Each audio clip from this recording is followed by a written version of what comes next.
Senator Kempe, you have the floor. Thank you, Madam President. I've written, I believe, a couple times on some of my concerns about the increase in spending from this government's first fiscal year into the subsequent years on the various lines of state-funded communication.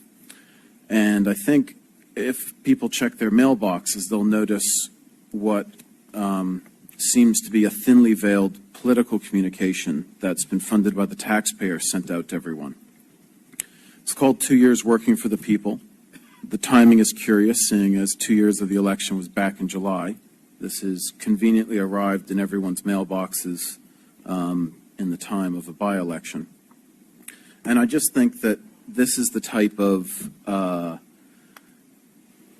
kind of wanton misuse of taxpayer funds to service a party as opposed to the government and the country as a whole that people should be mindful of and should be asking the government to do better on. You add that to the recent, we'll call it for lack of a better word, the throne speech that was diverted into the delegates conference, which was extremely toxic and divisive in nature.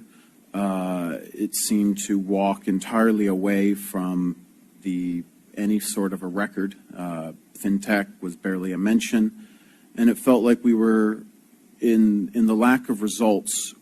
There's been this definitely a stronger push, a ramping up of the rhetoric to divide and therefore divert and deflect the attention away from the lack of results. All dissenters or contrary voices to the master plan and those who didn't absolutely assent to the wishes of our glorious leader were deemed enemies.